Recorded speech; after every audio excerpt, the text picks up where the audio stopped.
right, so good morning, you two. Today we're going to be talking about collaborative video production. My name is Drew Mandinach, and I am the digital media coordinator at the Balboa Park Online Collaborative. If you aren't familiar, Balboa Park, BPOC is a tech organization that provides technological services to the institutions in Balboa Park, which is a cultural park with 17 institutions and numerous nonprofits. So I've created a number of videos for those institutions as they need it, but I don't work specifically in one space. Our goal is to essentially even the playing field and provide quality services to any of the institutions regardless of their size.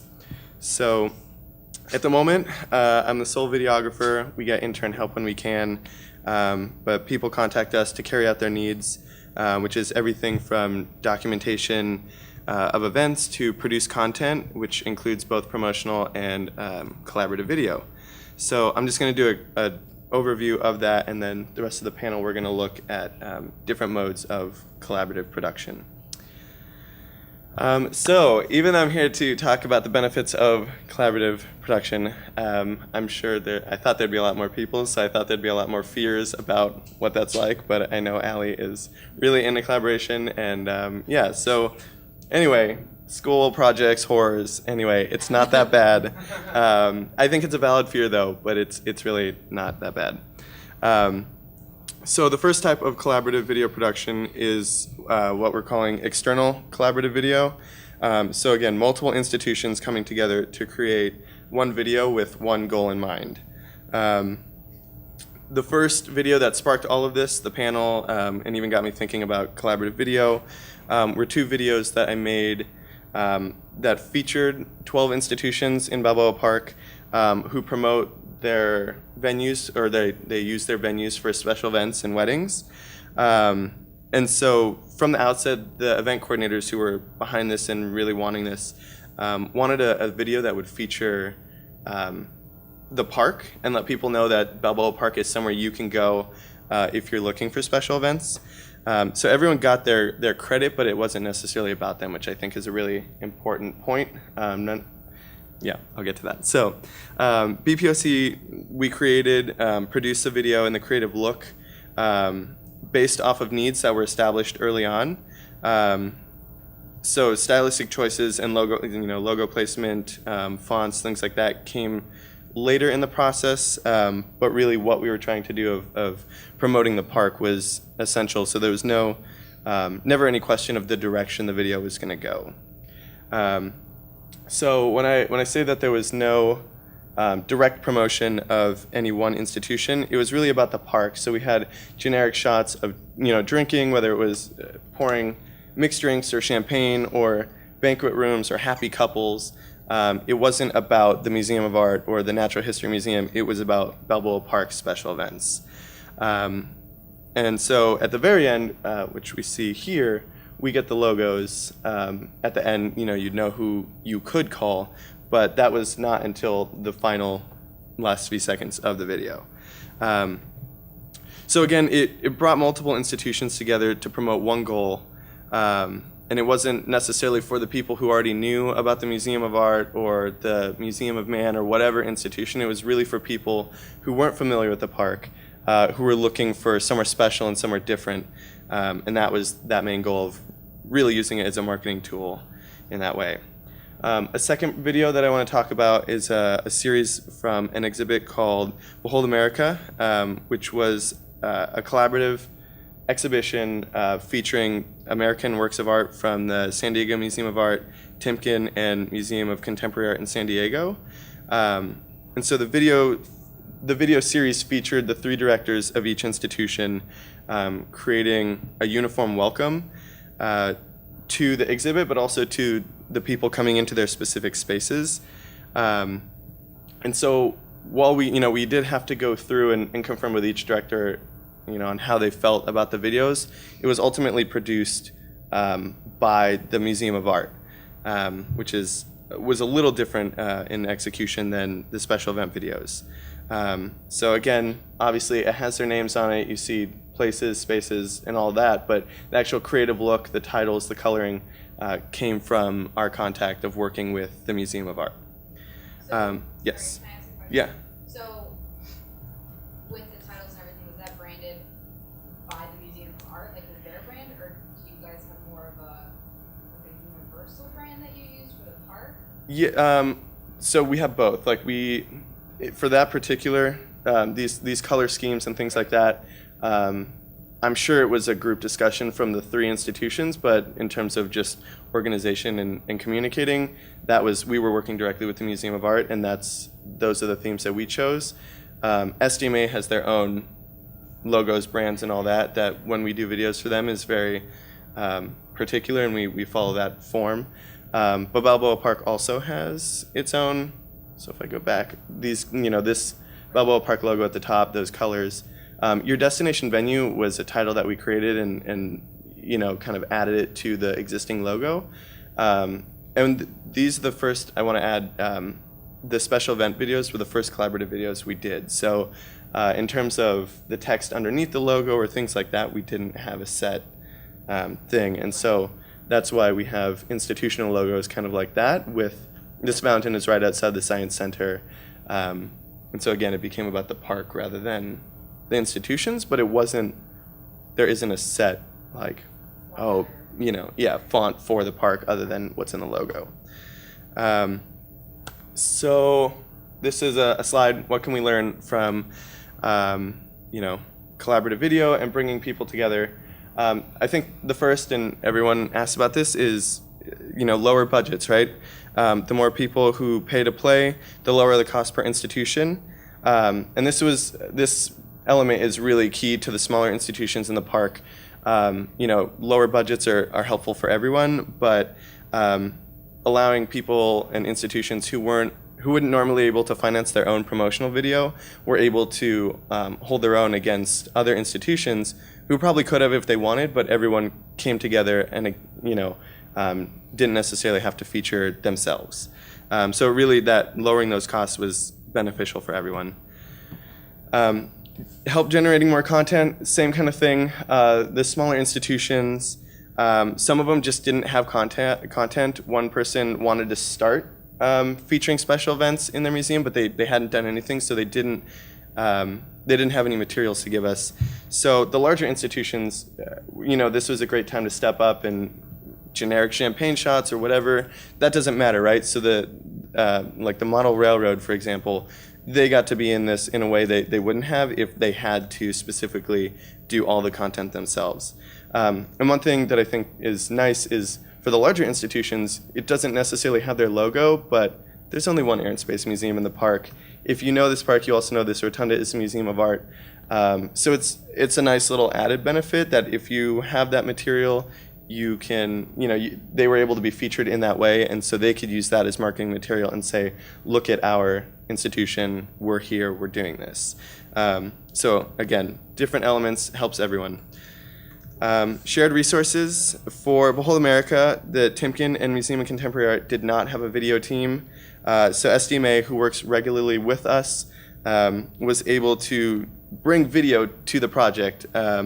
Not only the director series, but an in-gallery interview display that we had produced as well, that wouldn't have been able to happen if no one, I'm sure they could have made it happen if they really wanted, but because we worked with SDMA already, they were able to offer our services as an element to the project. Dialogue. Collaborative video creates relevance and dialogue between not only the institutions that are coming together, but the audiences that are coming to view the videos as well as the exhibits. It's a really great way to create discussion directly with community members who may have been featured in the video. So again, the community members who were in the second series for Behold America could show their family, they could share the videos online, but also come into the exhibit and have a personal connection. But a lot of times we also use local musicians, and in a later project I'll show you, we've got a local filmmaker that filmed something, and we were able to use that footage. So a lot of ways in which other people can participate, share, and create a buzz. one thing I want to say, which we discussed last night, Annelisa and I were talking, is as much as I love our videos, I realize they're not going to be viral. So one thing that I think people did was just, it exists, so therefore people will come and they'll see this video and they're going to give us all their money to do their special events. No, right? Yeah. So obviously YouTube should be managed just like anything else and promoted. So the other type of collaborative video, which we're going to get into, is internal. And so we've defined this as one museum creating a video that spans multiple departments. Here is, on the top is a video from the Autry Museum from their Indiegogo campaign for their Route 66 exhibit.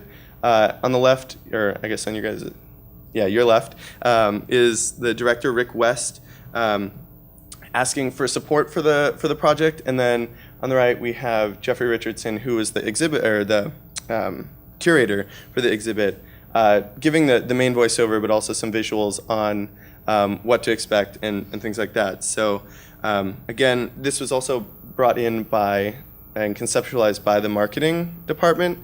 So multiple levels of involvement within the museum, but it doesn't always have to include, pleas for money.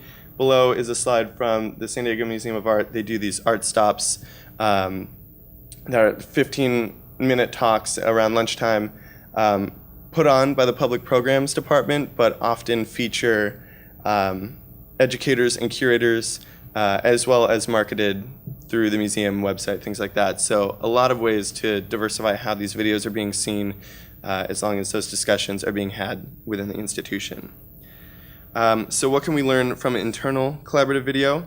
I'm going to let the rest of the guys present on this, but really just thinking, as the title suggests, communicating and collaborating internally. Create that dialogue with your colleagues. You don't necessarily have to know each other's specific jobs. You don't have to know the marketing or the public programming, but you should be able to have a rough idea of what they want and know how to speak to what they want, and they should have a rough idea of how to speak to you.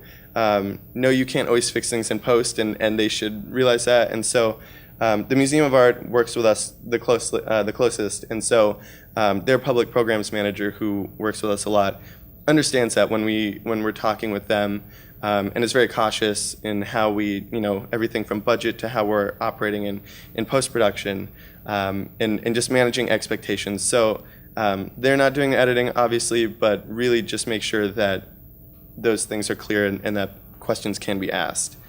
So I'm just going to go through this quickly. We did a video that did not come to fruition, but know your budget, right? We had a group of educators who approached us, and they said that they wanted to make essentially a museum etiquette video, and it got out of control. They wanted multiple languages, but didn't realize that would cost more to record that many people in different languages. Subtitles was a whole nother issue, which then gets into having a clear sense of what you want.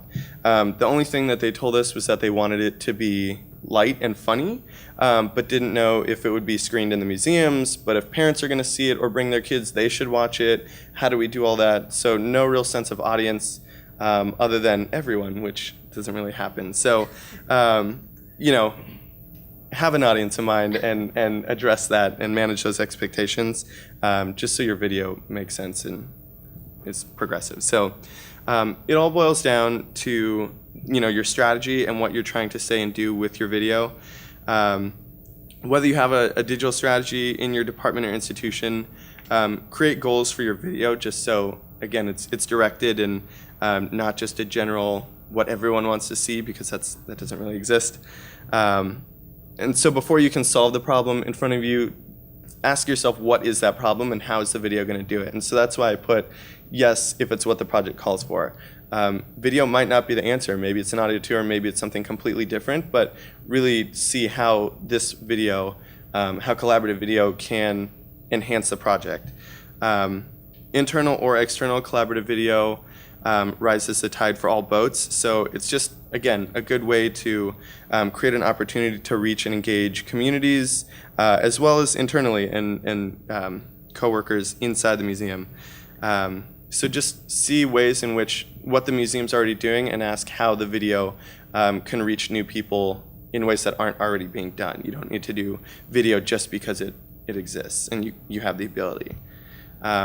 So we have a great panel. I'm really excited to hear what everyone else has to say and hear all their secrets. So here we go. Thank you. Thank you.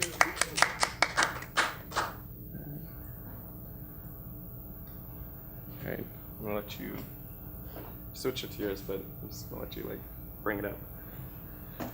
Hey. Oh, you brought it up. Thank you.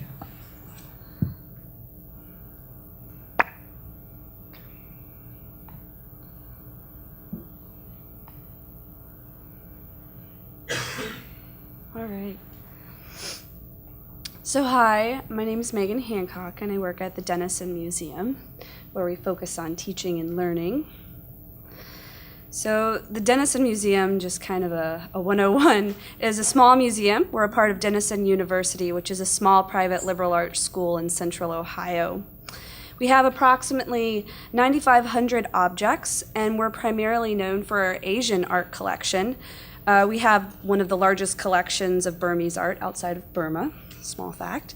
We have a large Kuna collection, which is a native tribe off the coast of Panama, as well as a wonderful modern print collection. But most importantly, we are a teaching museum. And when I was hired about 10 months ago, I quickly discovered that not everyone on this small campus was even aware that the university had a museum, or let alone knew about the great exhibitions, research, and student projects happening. So my personal project became how to raise the museum's profile.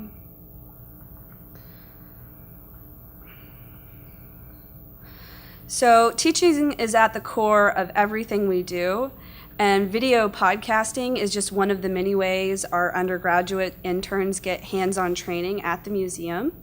These video podcasts are both tools to teach and tools to learn from, and that there's a lot of power in images and video for audiences.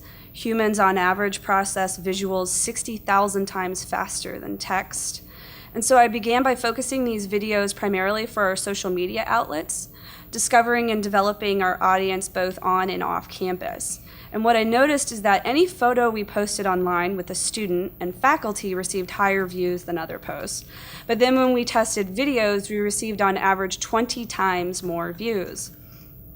So for institutions that deal with visual images on a daily basis, we found we were sorely lacking in our ability to show what the amazing things we were doing, and that people really love to be able to get a sense of what's happening behind the scenes, get a chance to see our collections, what's happening in the lab, the class visits, and the community members, as well as what our student interns are doing. Pictured here is Matt Porchadoo. He's a senior communications major. He was sewing tags onto the Kuna molas as part of our IMLS inventory project happening. He's now writing all of our press releases and happens to be the kicker for the football team.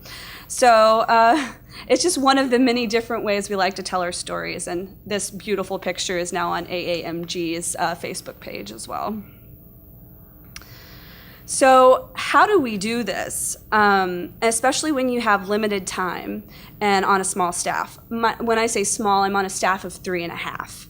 So I had a limited budget. The budget when I first started was $0, and only later on became about a few $100s. So the key question was, how can I do this, and what was the real point behind what I was going to do?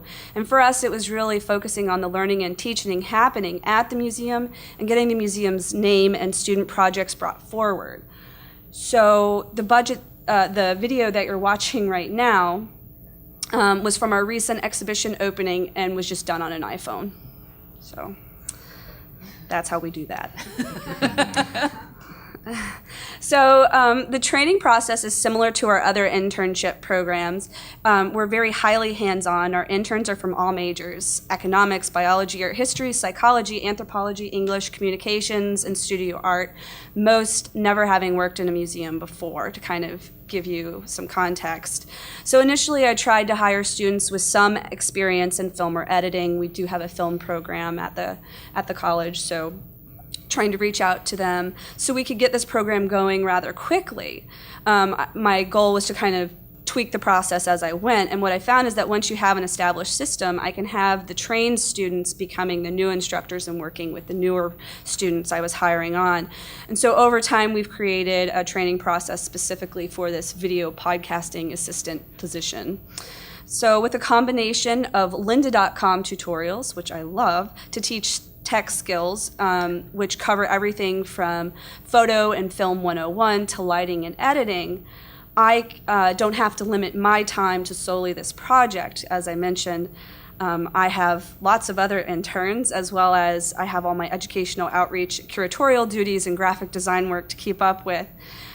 We also use other videos to show best practices in our training practice. So Art Babel has been a pivotal source for us in showing and discussing what makes a successful video. So kind of I show by doing and learning, and so I showed them examples of a really good curator talk or an example of an exhibition or an artist podcast, and we talk about what made that video successful as we're planning out their own. So together with a few demos, we continually adapt and add to each other's tool belts. And we have weekly meetings as a group to touch base, and each student gets an individual assignment, but they can work in teams to film larger events. Currently, I still act as producer. I tell them the options for assignments, the length of each video. Generally, I really try to keep these short, 30 seconds to 3 minutes, trying to keep each video podcast on time and to assure a consistent level of quality. However, I've also found that this is a mentoring process, and so I really treat them as emerging professionals. What I don't want is our student interns giving up or fed up midway through a project, and so part of my job is keeping them motivated and setting them up for success. So we talk in depth about each video as a story, keywords, the overall feel, what kind of shots to get, what will be needed for B-roll footage for each of these videos, and talk about the keys to really make each video work. I allow them to put their own personality and aesthetic into the work. Although it's for the museum, what I want is also I want them to feel so proud that they want to put these things in their own resumes. So we develop and teach about institutional or the museum voice over personal voice, and we check for copyright issues, and we learn the important role of a critique and how to take critique and how to edit. But allow for individual creativity. So I think the important thing is really the focus for everything that we do, and really it's not about me or the museum, it's about you. So what's important to notice is what we are not filming. We're not featuring just the museum in any of the podcasts that we produce, or highlighting the staff. We're most successful when we collaborate with others and highlight others within our videos, both for content and subject. So we began to feature how others are using and working with the museum. So student research projects with departments became key. On the left-hand side, you'll see 3 images. And this was a focus of a biology independent study project called Microbes in the Museum, where a student was able to take swabs off of different types of material within the permanent collection and grew microbes that then had to be identified. Not only is it great for the student, but it's also great for our records in the museum. The other thing that we did was we focused on why people enjoy and like art and like coming to the museum. And we used examples of some of the many visiting artists that were coming to the university, such as the critically acclaimed musical quartet Ethel, which is on the right-hand side, or left-hand side, who are exploring the Curiosity exhibit that's currently on view. So although we have made several types of videos, as long as it focused on other people, their projects at the museum featuring faculty, students, special guests, the institution, and when I say institution, I mean university communications, was much more likely to support and share these videos. So since February, we have had the university promote not all, but at least 2 of the projects and videos we have been working on, mainly finding out about the projects from our social media, not to mention all of the phone calls, meetings, and emails that happen that they seem to forget. But in the last 9 months, our social media outreach has doubled. And the other hurdle has been getting equipment. And once again, collaboration is key. Working on a university campus can have its advantages. And working with these departments on these projects, we've been able to check out and borrow microphones, lighting equipment, and have access to some editing software. Typically, we use a DSLR and a shotgun mic for the majority of our videos we produce. So although we don't have all the equipment or software we need, we create the highest production value out of what we have. And although we're not experts, and we don't claim to be, the goal in mind, which is to raise the profile and highlight the project, has really been moving us forward. I've been able to cultivate a mentoring program for students that have ownership in the process, and it's a win-win for the students, the museum, the university, and developing ways to promote the efforts of students, faculty, and staff happening at the museum.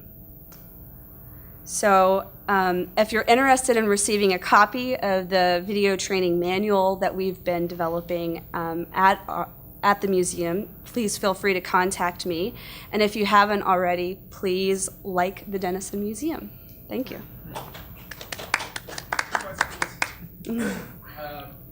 Said humans on average process video visuals 60,000 times faster than text. Do you have a source for that? Yes, I do, and I can give it to you when I'm done. Also, as far as video podcasting, can you take me through your exporting, uploading, and publishing process? So the students generally are working everywhere on campus depending on our access level. So I was able to get some older iMacs to keep on hand in the office that they can work on, so that means iMovie is our default.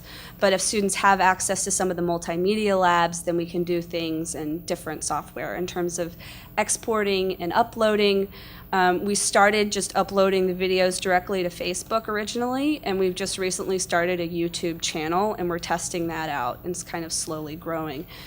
In terms of dissemination, it's across all of our platforms, and we try to advertise, whether that be our website, tweeting, Facebook, YouTube. Does that answer your question? Yeah, I guess, but I mean, what makes it video podcasting versus just watching videos online? Is there a difference? I guess it could be, at the university, to call it a video, it better be a film. So I think a lot of it was the institutional language I was running into a hurdle with. When I told people I was doing video podcasting, they automatically assumed it would be shorter and more easily disseminated across platforms and could be used in a variety of ways. Okay, that's a great reason. Okay.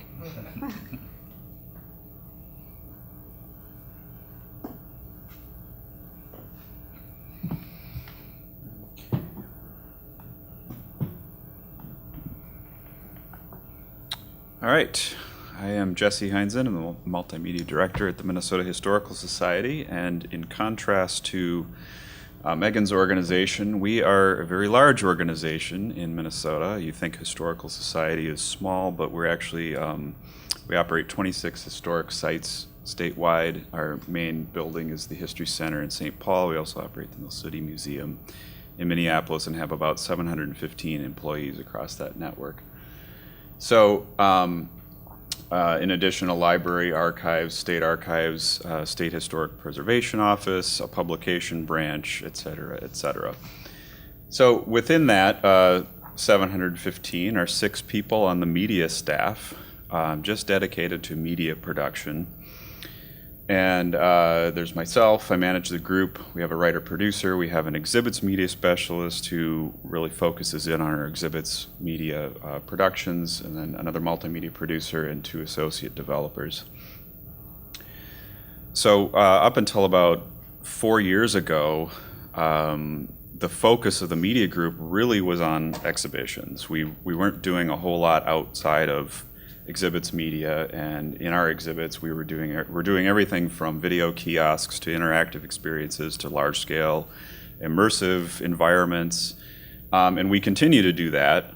But in the last, officially about 4 years ago, we really started taking on media production for the entire organization as the demand for that in just about everything the organization does started to grow. So things like intro films for our historic sites, education products ranging from a series of field trip videos introducing the field trip experience at sites to Play the Past, which is an in-gallery mobile game experience for kids at the History Center, to a digital version of the state history curriculum that we publish, Northern Lights. We also do special topics like mini documentaries on I guess topics that the organization has gotten around. U.S.-Dakota War was one recently, Minnesota in the Civil War. Things for collections, podcasts on collections topics, and filming, I guess, digital acquisition and interviews with people like this stained glass guy up in the corner. And then also promotion and I guess just promotion of our publications and some of that other things. Director's office, bigger marketing and communications messages, and then we also have to deal with AV, things like classroom, conference room support, digital signage, things like that. So our philosophy really is video can be some of the most desirable content for users. It's really an entry point. So we have a high quality standard for that content, and we have people with specialized skills to produce it. And before our official charge, we did have a few people in the organization trying to do some things themselves. Our collections group was doing a series of podcasts, and what was great about it is they really established our YouTube presence. When we were so focused on exhibition media, they were out there like kind of in the forefront of getting that YouTube presence going. They gained a following. The downside was the production quality was a little rough around the edges because it was collections people trying to do video. They really weren't doing it every day, and some of the production value just wasn't there. So what does this have to do with collaboration, you're asking? I think part of this is that we have this philosophy, and we've always had this philosophy, and especially in our exhibits development, that media staff are really team members. So we're all around the table together, and we are not just handed a script and say, go off and produce this. We are part of the development process. And that can be on a team that's large, like an exhibition, or it can be a very small team, depending on what the production is. But we're dealing with a lot of people, different personalities across the whole organization. And that's a messy process. You've heard the adage, designed by committee, it's going to be shitty. And that is hopefully not the case in a lot of the stuff we do. We find, even though some of the like exhibit teams and things are the most dysfunctional teams, you think you're never going to get a product out of it. But when we do let people who are bringing different skill sets to the table do their work and come together and do that together, we find that we end up with a really good product. Whoops.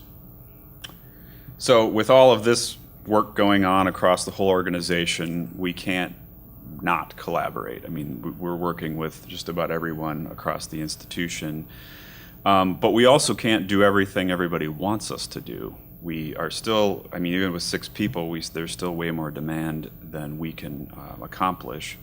So part of our job is to evaluate whether video is really the best medium for what somebody's trying to communicate, or if that would be handled better with some other type of delivery. So we're always looking at audience, budget, workload, a lot of things that other people have addressed. But once we do start on a project, we're going to take the big idea that somebody's coming to us with, try to boil it down and iterate back and forth and provide some sort of creative direction to come up with that high quality product in the end. And hopefully take the concept and deliver something better than what was expected. We do also enable DIY when it's appropriate. So because we can't take on everything, we try to do some staff training, but we don't have a very clear process for this, and it's a little bit muddled. So Megan, I actually would like to look at your document when we're done here. And still, I think we would still consider that a collaborative and iterative process. We're not just going to hand someone a camera and say, go deal with it yourself. We're going to be involved in the process throughout. Another form of collaboration we have is just working on community projects. So our institution will take on projects with communities in Minnesota. Right now we're working on one with the Hmong community, which will be an exhibit, a website presence, and some other initiatives throughout the organization. And For this particular one, we actually hired a Hmong exhibit designer, and then we were lucky enough in the media department to have a Hmong intern apply to us for this semester, and we basically are handing him one of the pieces in this exhibit and saying, this is, you're going to do the culture and memory piece because you know this content, and it's your story, it's your culture. I mean, we're going to come in with our experience and expertise on kind of the production side, but it's really, we've got somebody there who knows the content very well. And I guess the other thing I'd like to say is we don't have everything figured out. We're still working on a clear criteria for media projects and how we prioritize and manage all of those. Our institution doesn't really have a digital strategy to help evaluate digital products. So we're working on a cross-departmental team to open up more communication about this, which includes our web group, our marketing department, education, the press, all these people who are producing digital products, not just video, but all digital products as that grows more and more in the organization. And think about really the quality overall of our deliverables to the public and the sustainability of those products and all of those types of issues. So that is what I have to say, and I'll turn it over to Annelisa.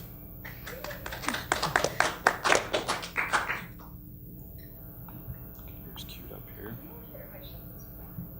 No, that's fine. I have a question if you don't mind. Sure. Can you talk more about the Play the Past and gallery mobile experience for kids? How did that project or idea originate? That's been a 4 or 5 year project at this point, and we actually just finished a summative evaluation on it. So there's a session on Saturday morning. My colleague Jennifer Sly, who's the project manager on that, will be talking more about the design process, the prototyping process, and some of the other things on that. So that would be a good one to check out. But it's basically, it was a big IMLS demonstration grant project, and it's an in-gallery mobile game experience, but that it also has a component that connects, as what we call the digital backpack, that connects and traces the kids' experiences back to the classroom. So it's a very large project, and I could probably go into a lot more detail if you want offline.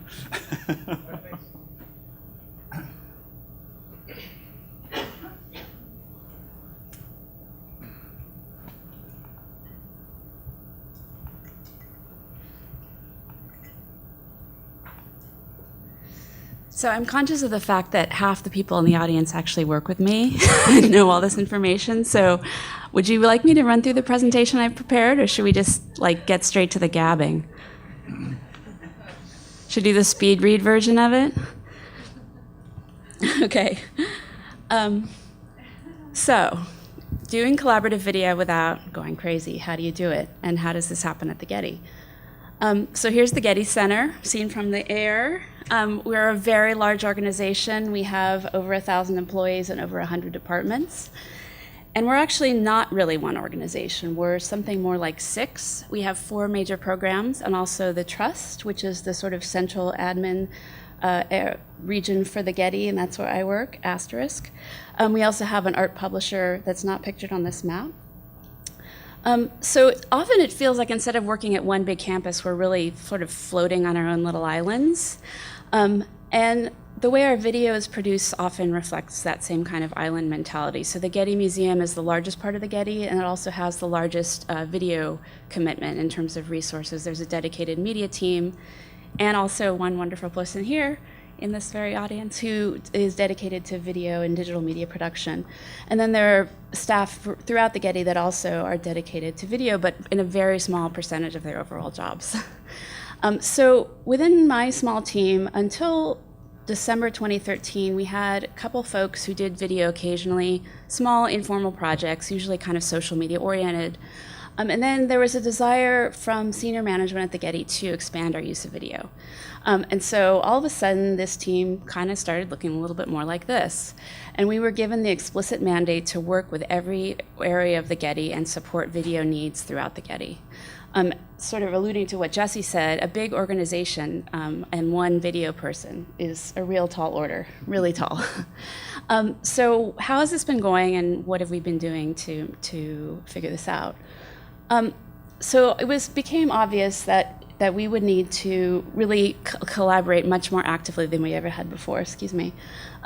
We need to collaborate to do our work. It's not an option, as Jesse said. It's part of what we do. It's the way we get work done. So how do we do that? And I just want to run through basically this is based on mistakes that I made and that we've made in this first year, and some solutions I've found to address the mistakes, and then conclude with a few basic lessons on teamwork.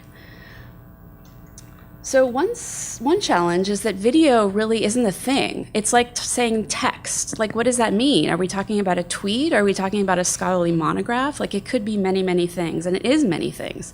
So to say we need more video is really not an actionable mandate. So, for example, we have documentation. So we, throughout the Getty, particularly the Getty Research Institute, videotapes lectures for dissemination and archival purposes. That's one kind of video, often a more lengthy kind. We have training videos. The Getty Conservation Institute puts out a lot of these, sort of medium production value, very specific target audience, sort of, informal, someone demoing how to prepare pH and conductivity adjusted water, right? And this has like 3,000 views. There's an audience for this. Then there's interpretation, art interpretation, which the Getty Museum focuses on. So that's another kind of video, and maybe there's some mini docs in here as well. And then there's, of course, the all-purpose promo trailer, which communications is often called on to do. I work in communications. So the solution to this is really kind of common sense, but also really hard, and that's to establish goals and criteria. So about a year ago, my team sat down and came up with a set of goals that would guide our work. And then we promptly forgot about the set of goals because it was so long and so convoluted and had so many bullets that it actually wasn't really actionable at all. So we are workshopping a new kind of vision statement. Oh, excuse me, I'm getting ahead of myself. So we actually wrote down 56 questions that we were going to ask ourselves about a video strategy, and then probably there's hundreds more, but there were 56 we went through, but that basically had to do with what are we doing and why and for whom, and what are we trying to accomplish. So this is the team vision statement, the draft that we came up with. It's very general. Inspire among the broadest possible audience, connections with art, with other people, and with the Getty. And with the broadest possible audience is really the key for us here. We serve a lot of audiences, and so we have decided that what we're going to do is create stories that really appeal to an arts interested but not arts expert public. We also have drafted 3 criteria for projects, and this includes not only video but also social media, blogging, digital engagement projects generally. So all of the projects that we do, we would like to hit at least 2 of these 3 targets. Critical thinking is actually the core of our mission at the Getty Trust, so that's really important. Emotional connection and active participation. And then for video projects, we have an additional criterion, which I think some of you guys know. And we made it a mnemonic so that it's impossible to forget. So it's the value test. Is it visually interesting? Is there an audience for the material? Will it be evergreen in some way? Is it unique to the Getty, or did someone already make the video? Which has happened multiple times. So we've been asked to make something, and we kind of checked on YouTube, and there it was. And can we actually pull off the thing? Like, is it possible to do with the resources that we have?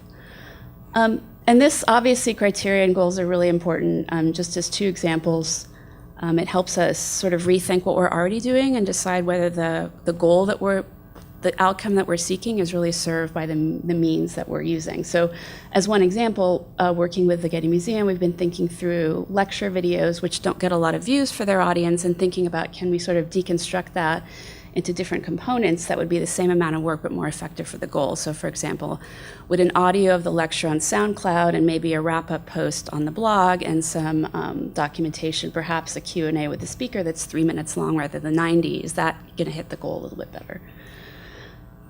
And of course, criteria are really important for saying no. We have 1 full-time video person, and as Jesse said, we just can't do all the projects that we're asked to do or that we want to do. It's just not physically possible. So having these criteria is incredibly helpful. And I should point out that these criteria right now are pretty much internal to my team, and I would like to workshop them and make them more known so that it's sort of agreed upon. So the second challenge is different missions and audiences throughout the organization. So as I mentioned, we have 5 separate missions at the Getty, which is sort of like 5 different organizations. And we also have many, many audiences. So these are just some that I know that we target in our different materials. Everything from, tweens all the way through digital humanists, from conservation scientists through homeschooling parents. So there's a huge diversity here, and there's no way, to an earlier comment, we can't make a video that everyone's going to find useful. It's just not possible. So the solution here is to identify specific projects that meet specific goals. Again, common sense. So just to run through a few of the ones we've tried this year, one was a goal to achieve a clearer statement of what the Getty is and does. And so we created a series of videos on each part of the Getty. So these are pretty basic, institutional identity videos.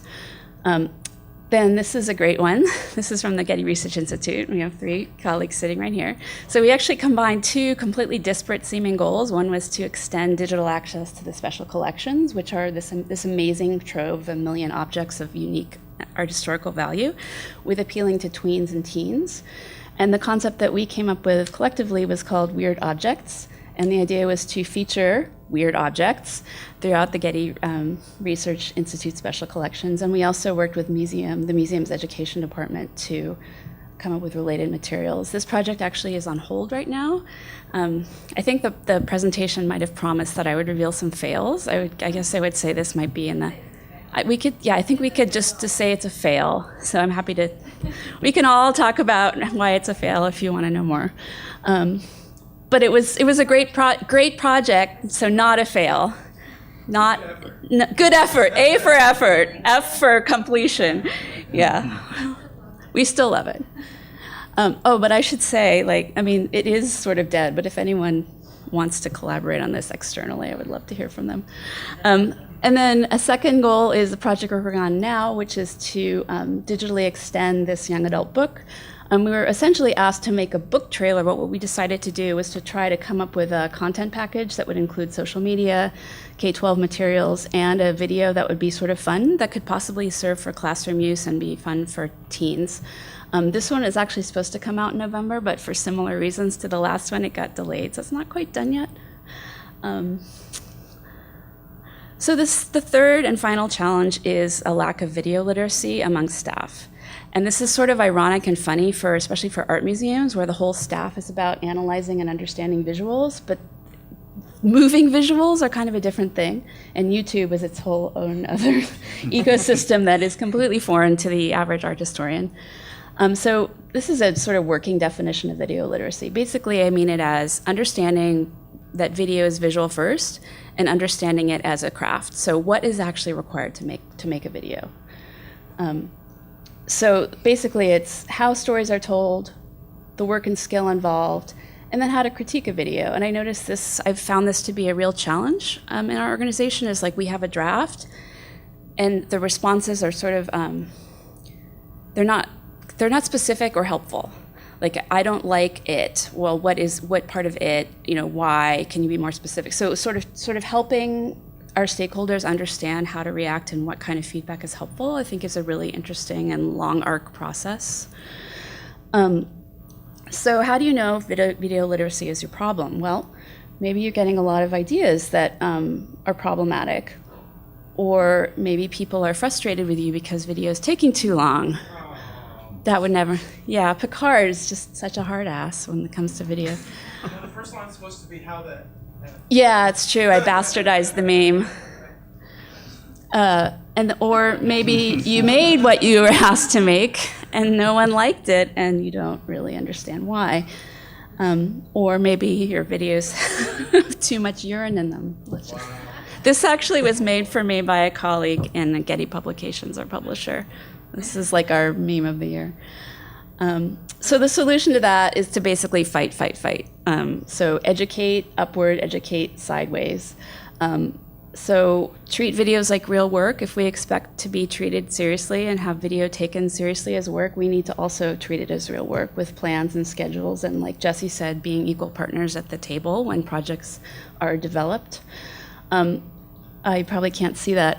Involve decision makers at every step. And that doesn't mean that like the vice president has to be in every meeting, but what it does mean is that he or she needs to be apprised and being asked to weigh in on decisions and be kept abreast of what's going on and be, basically be educated as to how this process goes forward. And then this is, Lisa, did you have video club yesterday? Yeah. Okay, good. So we have this thing called Video Club, which sadly has no beer, but I just threw in beer because it'd be cool if it did. But it does have pizza, and it's once a month. And basically, we came up with the idea of just getting together as people who either make videos as part of our work, or who are interested in them in some other way, and finding an interesting social space to talk about the projects, workshop them, and most importantly, watch videos. And I think this is something that you said, Megan, that was really helpful, is to just look at examples and decide what you like and don't like and try to figure out how was that made and why. So just to end on a few common sense notes about teamwork that I've found to be as true for video as for any other kind of team project. Firstly, if you have a team that's working on video, like Jesse's slide showed, make sure everyone's role is clear so that everyone's helping and supporting each other. Make sure that everyone is actually doing equal amounts of real work. Like this cat is no longer allowed at our meetings, just not acceptable. And then make sure that a decision, this is for us, I would love to hear what others say. For us, it's really important to make sure that we know who the decision maker is. So having like 4 decision makers is really problematic, because what if they disagree? Then what? And what if you're not empowered to make the decision about which of the 4 pieces of feedback should go forward? So to have a key decision maker and to make sure that person is engaged and accountable throughout the process so that when it's ready to go, Business Cat can say, it can go. So thank you very much. We would love to hear from you guys about your experiences, any questions. Happy to talk about any of the projects that we just described.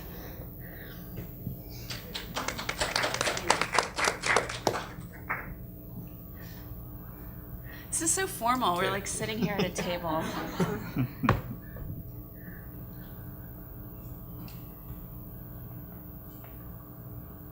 Great name. So, Great name. is it? Oh yeah, sorry I screwed up with the card name. Well, it's a little for this crowd. Yeah, no. I've never seen something. Sorry. I've never seen something. Oh really? Wow. I'm sorry. I guess I have a question about how you put together the teams that collaborate, I guess, because in my museum we have one person who does video, and that person sort of dictates basically everything. Like there's really not a lot of, like we don't really do edits. I guess she comes up with a video and that is the video pretty much for the most part. So how do you, I guess, bring in other people and start collaborating within your team rather than having one person do all the work? Well, I'll just speak into this microphone. I can speak just from my experience at the Getty. So because it's a large organization, what we established was a small team of people, one in each program that would be sort of point for video requests and projects and ideas within that area of the Getty. So Liz is point for the Getty Research Institute. For example, because it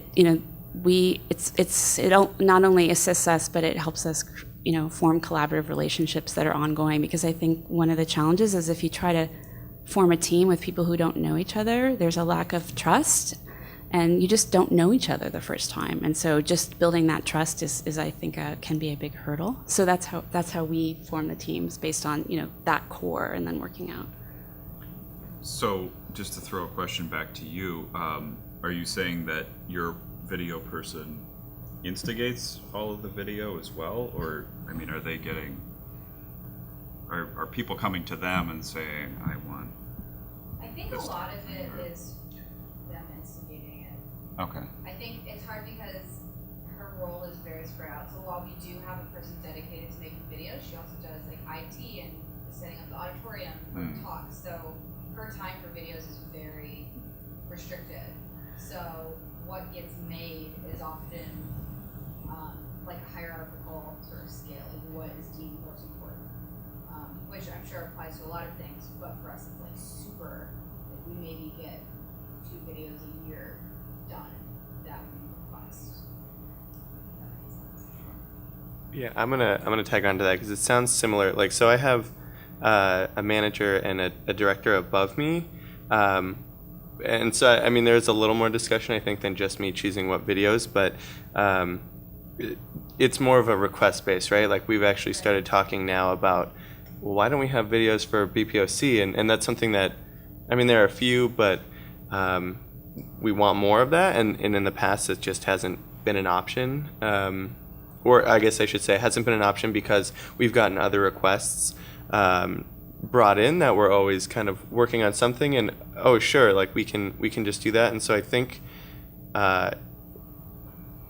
in terms of managing, I found an issue of just a lot of times people in the park will come to us and say, we want to do this and it's in a few weeks, but so there's no real discussion of even for like documentation of any kind of event. Well, who's going to end up watching this? Why are we going to cut slides in? Like things like that has been a struggle of making sure we're able to communicate a larger idea. And so I would just say, really having your person think of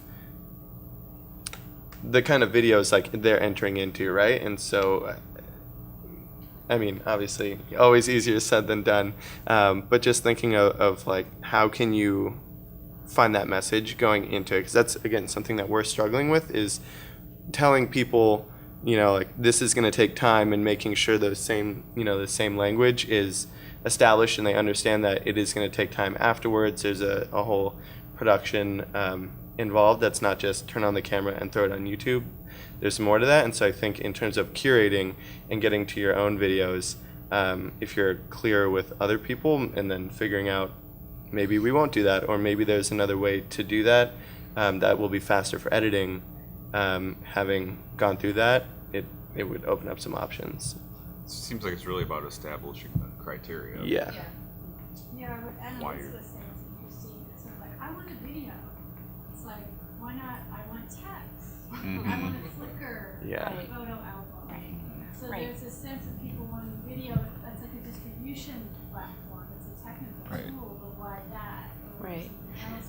Yeah, I feel like video is like the shiny object of our times, whereas social media was a few years ago, and before that it was, so but yeah, I mean, as we all know, like we all get requests for digital projects that are sort of like outcome based, like we want a website that, or we want a Flickr that, and you're like, but wait, yeah, or an app, right.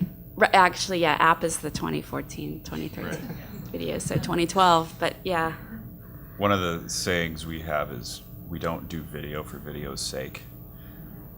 So if someone comes and says, we want this video, and it's like that, so that really gets to that criteria. We're not just gonna document something because you want to document it, because you have to think about who's actually gonna watch that, and it's taking up hard drive space, and it's probably just gonna sit there and collect dust. I find, at least at the Getty, that whether or not someone gets a video is this really kind of emotionally loaded thing that seems to be equivalent to, is my project good? And so to be explicit about like why something might or might not make a good visual moving story versus a good blog poster is not to say that it's any less important or wonderful, but I think sometimes it can be confused by the stakeholders with that. On the opposite side of a failed project. The failed project, go on. The video was the perfect way to tell that story. Right. And then people saw it and got very nervous about it. Right. Which I think is interesting, going back to the first part about sort of what is a video. That was a video series that we conceptualized for YouTube, a born YouTube series. So it wasn't a derivative of an analog event. It wasn't an index to an analog thing. It wasn't about an exhibition. It wasn't about an event, right? So it was born digital, born YouTube. And I think that's a very different kind of project than something that's secondary to what the museum is sort of doing in the physical space, and much more threatening, perhaps. Why did that fail, just out of curiosity? Liz can talk about it. Yeah, I think one of the key things is I identified a stakeholder, our chief curator, and we spent a lot of time working with her and educating her, getting her buy-in on the project, and she's really excited about it. And we got 95% of the way, and she said, she kind of changed and said, I think we should bring in another stakeholder, which is our director. And in retrospect, if I'd known that from the very beginning, we could have had a very different conversation. So then he came in way late, and he was brought in so late Right. that it just freaked him out. He just got, whoa, what is this? I don't get it. Let's put the kibosh on. No, I'm going to add to that as well. We had a project that we did. It's an ongoing thing, but it's this 2-year grant project that we've been documenting, and the museum asked for a summation video that they were in the second wave of going into these communities and making public art. They wanted to feature the projects that had been done already in the first year.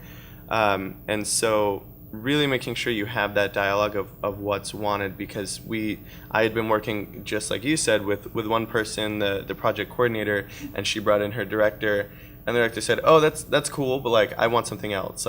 And so we ended up using most of what we had. We did have to reshift, and there were definitely some major changes made, but it really, it changed the game, because it was completely different from what we had started on. The project coordinator and I had been back and forth, and we're very in sync. And then the director, it took time to catch up, and again, what you see is the product that's out there now is what came about. But was much different than the initial outset from like our editing that we started with. So again, internal discussions are always good. So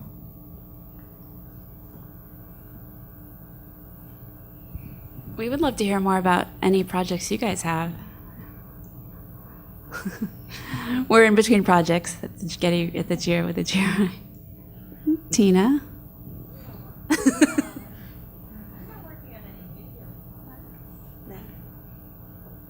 I'll raise that too. Do you guys think this is something that you could do, right? Like, so is there any, questions of maybe how to approach if there's a specific to your institution that you'd be interested in doing after hearing this?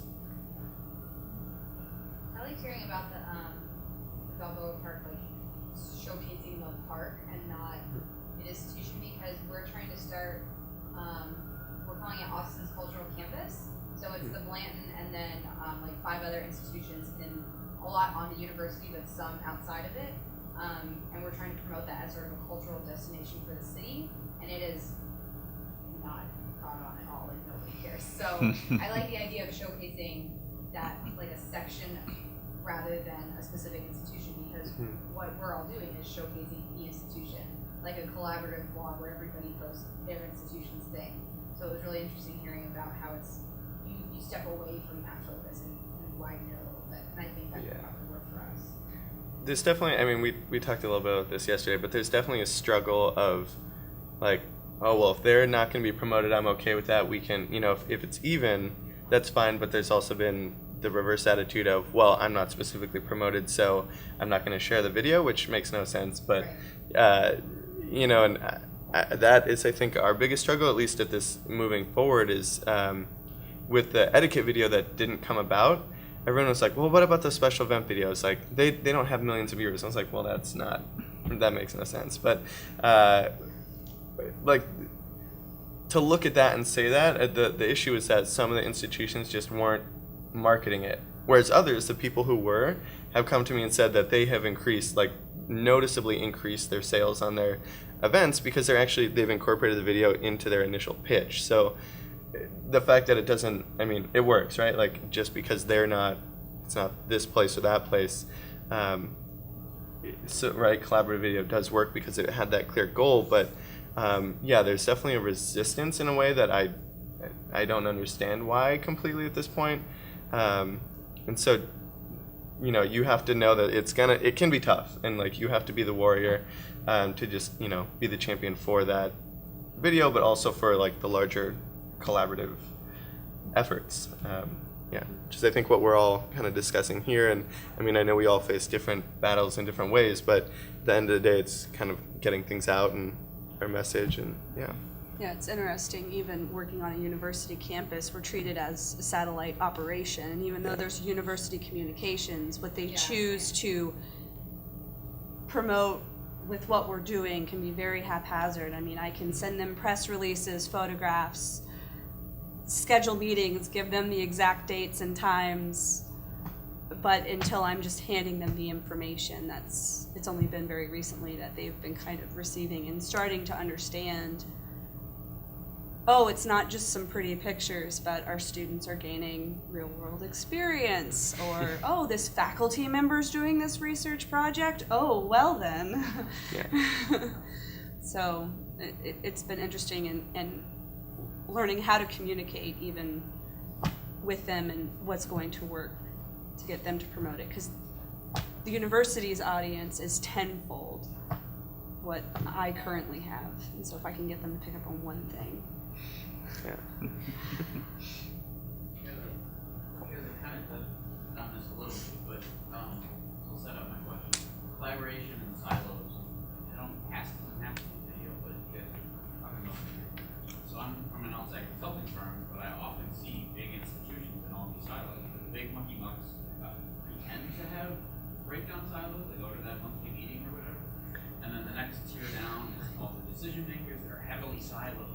And then the bottom tier, they're not siloed. I mean, to be blunt, they're the youngest people working there, and so they all go out to lunch with each other or whatever, but they aren't decision makers. So when they're in the meetings, even if they have a good idea, it can't break down to the silo. So there's this cycle of the silo.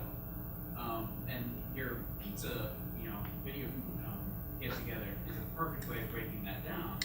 What other ways are people trying to do that, break that cycle? I think it has to kind of come from a grassroots, ground up level in most organizations.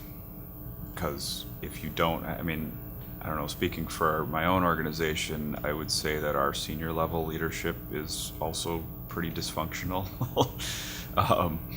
And they're the ones who are sitting at that table making the big decisions. But, and there's always, everyone always has that mantra, oh, we need to break down the silos and everybody needs to work together, all that kind of stuff. But it's very difficult in a large organization. Everyone's just head down in their work, and people don't necessarily have a lot of extra time to commit to doing stuff like that, but you just have to try to commit to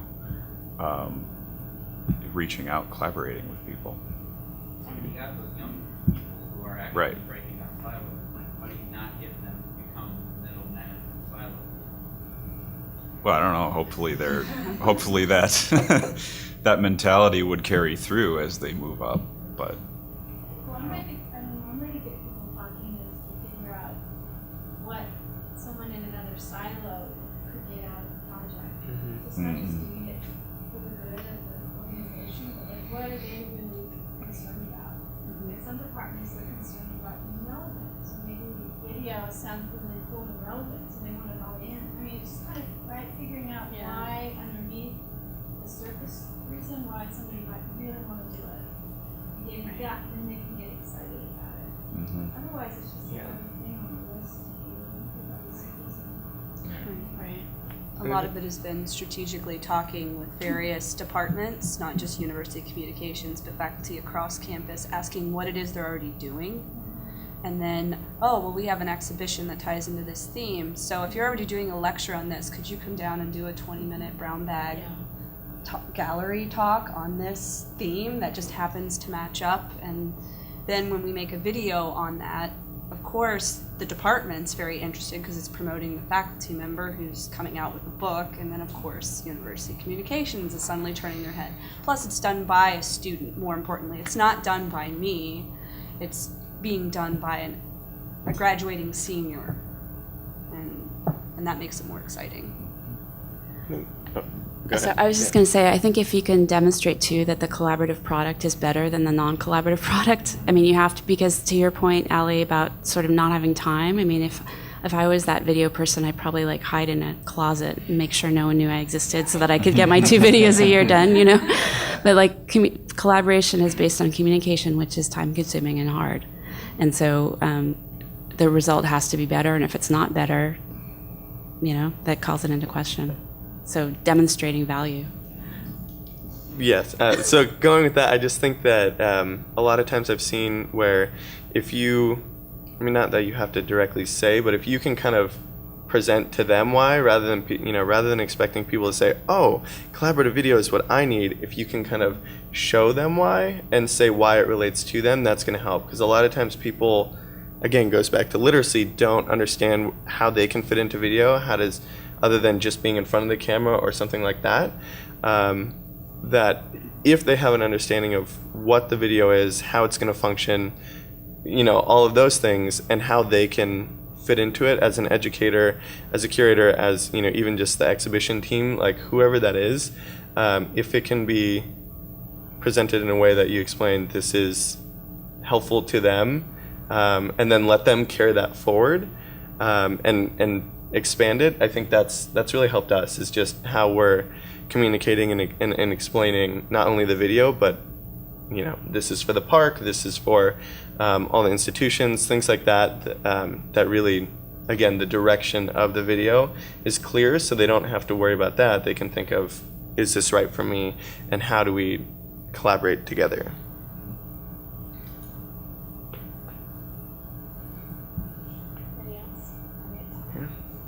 Pretty close. Yeah. So anybody who wants to go to lunch and talk about video, let's do it. I should make a plug. We should make a plug for the SIG. Yes. So the media production, is that the name of it? I think so, yeah. So media production SIG, so special interest groups at MCN. So there's a media production one that really is video, primarily video focused. And I'm not sure, there's a SIG lunch. Say 12, it's on Friday. On 12:30 Friday. to 1:30, I believe. And one agenda item that came up, which I realize is pie in the sky, but it could be fun, was to try to get a whole bunch of museums together and cultural organizations and try to lobby YouTube to have overwrite privileges for our files, which would seriously change everything. So anyway, anyone wants to sign their name to that letter, come to the lunch. Yeah, so that's going to be, it's 12:30 at the exhibit hall on Friday, 12:30 to 1:30. So, thank you guys. Thanks, you guys. Thanks.